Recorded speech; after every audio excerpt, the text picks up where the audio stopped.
My name is Kat, this is Kitty Cat Thing, and today I want to talk about fanfiction.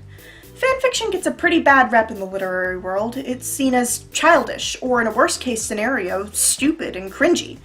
But I'd like to show you why it's not only very mature and fascinating, but I'd go so far as to say necessary to the world of modern writing. So what is fanfiction? Well, according to the Merriam-Webster dictionary, it is stories involving popular fictional characters written by fans and often published on the internet. In my head, fanfiction will always be fiction written by fans for fans. So any work that uses fictional characters or worlds that is not by the original or licensed creators fits into the genre. Some have argued that this goes against the copyright of those worlds and creators, but as long as the creator has given public consent for their works to be expanded on, and the writers of these fics give proper credit, i.e. identify themselves as fanfiction writers, fanfiction falls under fair use. Fanfiction is by no means a new concept. Things that we hail as classics today could be considered fanfiction. Things like Dante's Divine Comedy and Milton's Paradise Lost are just retellings of the Bible and its characters. Virgil's Aeneid is an unofficial sequel to the Iliad, but the term fanfiction didn't come into use until the 1940s, although for the life of me, I can't figure out where. Fanfiction, as we know it today, became popularized in the 60s with the rising popularity of Star Trek. Some of the first pieces in the genre were reportedly published in fanzines by Trekkies for other Trekkies. The trend was also popularized in Japan with the creation of fan manga, or doujinshi, on the rise. It wasn't until the advent of the internet that fanfiction became the popular phenomenon that it is today, with the creation of fanfiction.net and other sites like it in the late 90s and early 2000s that were easily accessible and free to join and use. Now that you know where it came from, let's discuss why it's important.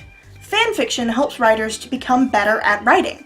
It gives them the very important practice they need to create their own original works. Writers interact more thoroughly with the works they create from than the average reader, because in order to write for a character in a world, you need to know them inside and out. A regular reader will enjoy a work for its story and its characters, and if they fall enough in love with it, they may even go a little bit into the lore of the world.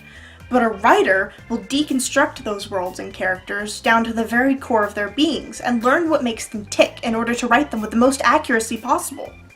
If they're not doing that, then they're taking these worlds and characters and boiling them down to their essentials, what makes them them, and using that to write alternative versions of them, playing a very intense game of what if. All of this gives them the critical practice they need with structuring stories, characterization, developing their own writing style, and researching for their very own stories. Fanfiction is a healthy, fun, and free outlet for creative people to express themselves and to be supported by people who think like them. As Thomas Foster said in his book, How to Read Literature Like a Professor, the writer invents the character and the reader reinvents him. Somebody posts a text, and then somebody else falls in love with it so much that they want to share their ideas about the text, and then maybe the original author goes back and reads the fanfiction. A writer puts their world and their characters out there for other people to love and enjoy, and the reader takes that and wants to tell other readers about the world that they loved. And then that reader wants to tell other readers about the world that they loved, and so on and so forth, until we're all telling the story together. And isn't that just amazing? One person's work became an entire community. And that's all I've got for you today. Tell me down in the comments below what your favorite fanfics are. And also, tell me if you have any more ideas for little educational videos like these. Man, it's good to be back on the scripted side of YouTube. Oh, I've missed this so much. But yeah, let me know down below if you have any ideas, what your favorite fanfics are, or if you have anything you wanted to just tell me in general. And that's about it. So, bye guys!